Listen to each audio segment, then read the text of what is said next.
In my last video, I mentioned how back in 2009, the Patriots stomped the Titans 59-0. It's the worst regular season loss in NFL history. This also sent the lowly Titans to their bye week with a 0-6 record. During this week off, the coaching staff addressed the quarterback position and decided to bench Kerry Collins in favor of Vince Young. This is the exact decision that they made the previous year, just in reverse. Seemingly headed for the number 1 overall pick, all of a sudden, something magical happened. Everything began to click. They beat the Jags, Niners, Bills, and Texans.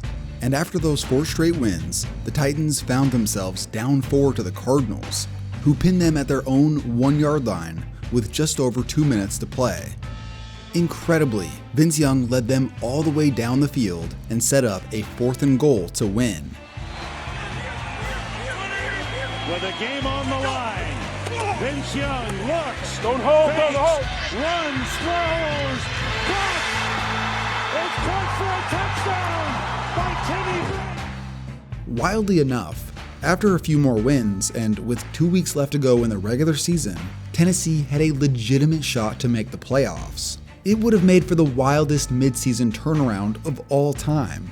Unfortunately, they lost to San Diego in Week 16.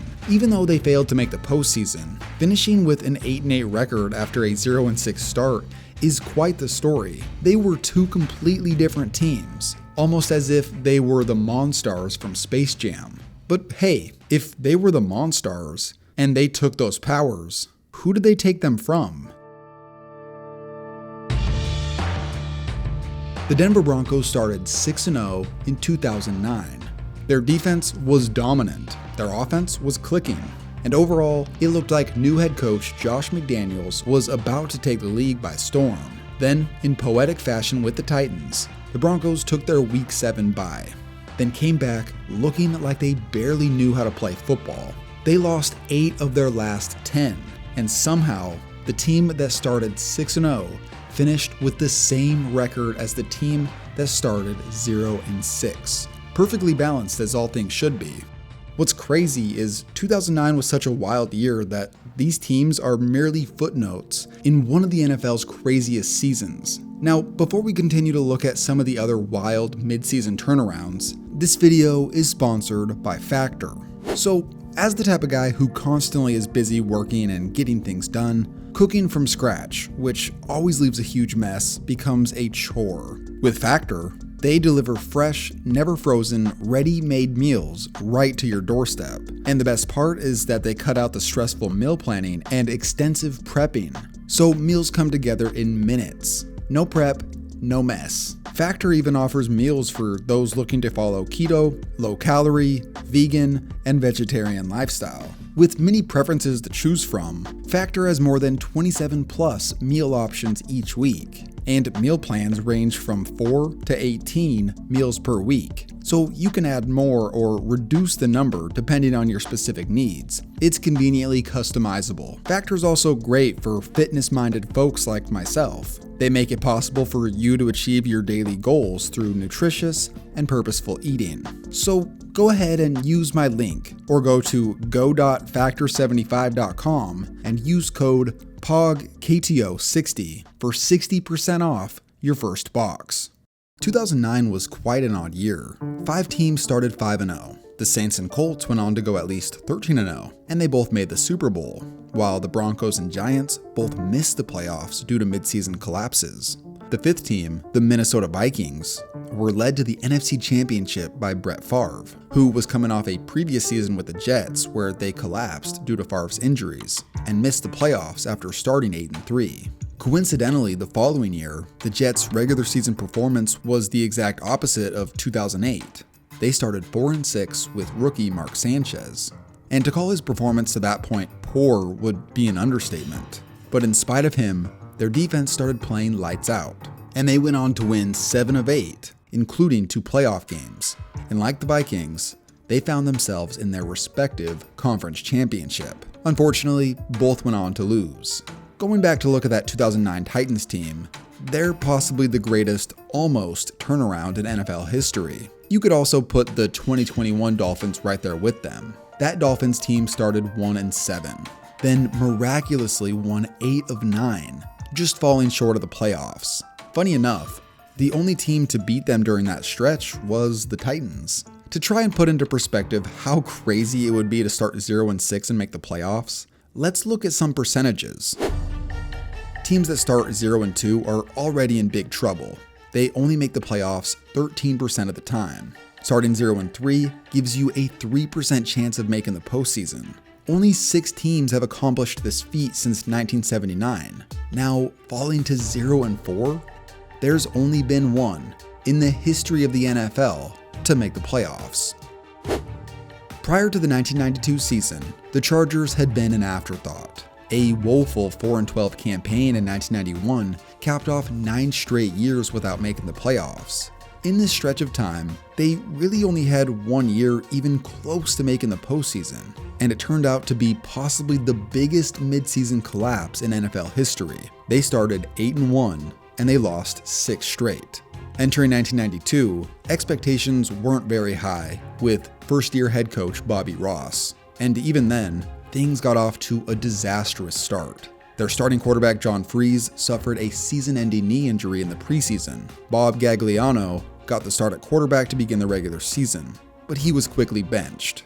Unproven backup Stan Humphries took over from there, and he looked terrible. Through 4 games, the Chargers got rolled over, losing by an average margin of 16.5 points. But almost as if by magic, the team seemingly changed overnight. Humphries started balling out, and the offense as a whole clicked. The defense went from a bottom half unit statistically to a stout top 5 juggernaut. Somehow, after starting 0-4, the Chargers rallied to an 11-5 finish. The only team to beat them on this 12-game stretch was the Chiefs, who the Chargers got the best of in the wild card 17-0. Unfortunately, they went on to lose the following week. After this remarkable season, the Chargers built a reputation for these kinds of turnarounds. In 1995, they started 4-7, then rattled off 5 straight wins to make the playoffs. In 2008, they started off 4-8, then won 4 straight to make the postseason, and they beat the Colts in the wild card. In 2013, they went from 5-7 to 9-7, and they went on to win again in the wild card. And finally, in 2017, they repeated their 1992 pattern, beginning 0-4, then finishing 9-7. Unfortunately, they did miss the playoffs, but it's pretty wild considering that they had been the only team who pulled this off in the past, and they nearly did it again. Despite this reputation for midseason turnarounds, the Chargers have yet to win a Super Bowl, and they don't have to look too far to find that type of success. Back in the 1990s, when San Diego had those 2 amazing turnarounds, the Denver Broncos had won 2 Super Bowls in that same decade. You can't take away the success the Broncos have achieved over their history, but something odd took place in Denver from 2006 to 2016. In those 10 seasons, they had 4 collapses. 2006, Denver was 7-2, and they missed the playoffs. 2008, they were 8-5, and they lost 3 straight to miss the postseason. Like I said, in 2009, they started 6-0, and then became only one of 3 teams ever to start 6-0 and miss the postseason. Funny enough, their one example of a midseason rally was in 2011 with Tim Tebow, and even then, they collapsed at the end of the regular season and barely made the wild card. Then finally in 2016, they started 4-0 and were 8-4 at one point, and missed the playoffs again. In the same season, 2016 saw 2 teams who started off on the wrong foot, then reached their respective conference championship games. But an even better example of collective turnarounds was 2 years later, when the Colts, Texans, and Eagles all made the playoffs after poor starts. Although it wasn't as impressive as his Super Bowl run the previous year, Nick Foles once again stepped in, and this time the team was 6-7, and he won 3 straight to save their season. For longtime Eagles fans, this may have hit them with a little bit of deja vu, because back in 2006, a similar situation occurred. The Eagles were in disarray. After 2 years of turmoil, they cut ties with Terrell Owens, and with a less explosive offense, the Eagles held a 5-5 record when Donovan McNabb tore his ACL. His backup was former Niners starter Jeff Garcia. Garcia had been a surprising star in San Francisco a few seasons back, but after a disappointing ending there, and a rough stint in Cleveland and Detroit, he was all but forgotten about. In the process of taking over a struggling Eagles squad, they got crushed in his first game by Indianapolis, 45-21. And just as the fans were starting to look towards next season, the Eagles went on to win 5 straight, including 2 fourth-quarter comebacks and game-winning drives led by Garcia. The Eagles shockingly went on to make the playoffs with their backup quarterback. And not only that, but they went on to defeat the Giants in the wild card. Garcia steps up, throws. Touchdown, Stalwart. Of course, there are greater examples of turnarounds led by a backup. In 1970, Virgil Carter stepped in for a struggling Bengals team who was 1-6 at one point, and he went on to win 7 straight to lead them to their first ever playoff appearance as a franchise. And then in 2001, the Patriots were coming off of a 5-11 season and weren't expected to be great. And it looked like all hope was gone after their former Pro Bowl quarterback Drew Bledsoe got hurt in week 2. Unproven backup Tom Brady stepped in, and he struggled at first. The team at one point possessed a 1-3 and 3-4 record respectively. Then, with a massive improvement of their defense, and Brady surprising everybody, the Patriots won 11 of 12, including 9 straight, as they went on to win the Super Bowl. And forever, the landscape of the NFL was changed. This created one of the greatest what-ifs of all time.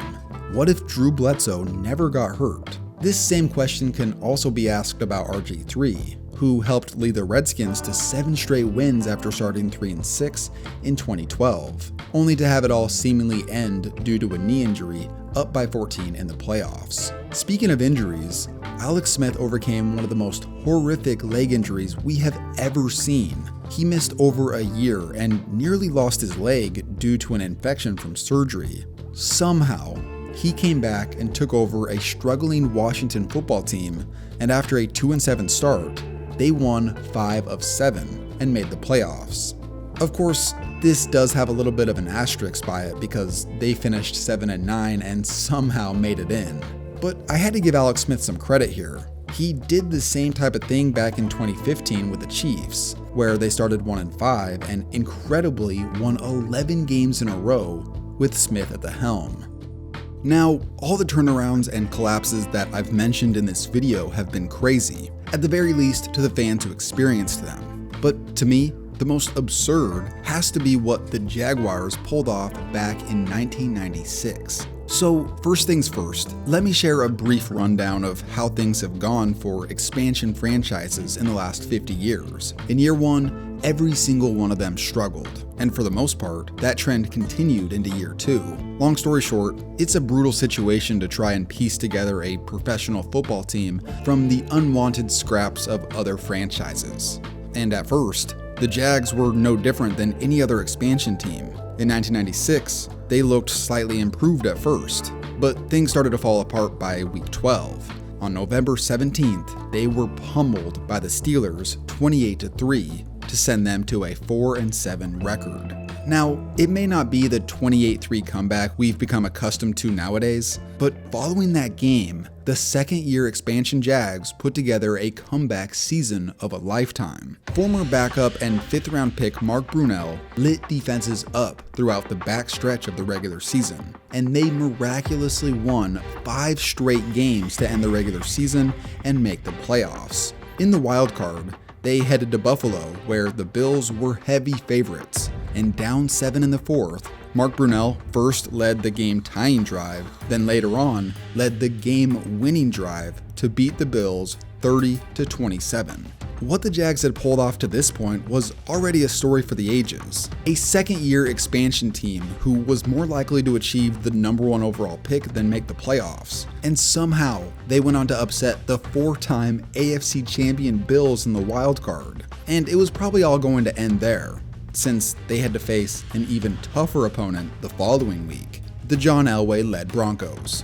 Denver possessed a 13-3 record and hadn't lost a single game at home that season, and in those home games, they won by an average of over 2 touchdowns. And yet, despite this daunting task, Jacksonville once again stunned the NFL, with Mark Brunell outperforming Hall of Famer John Elway and the second-year Jags advanced to the AFC Championship. Slips away. What a move. Still on his feet.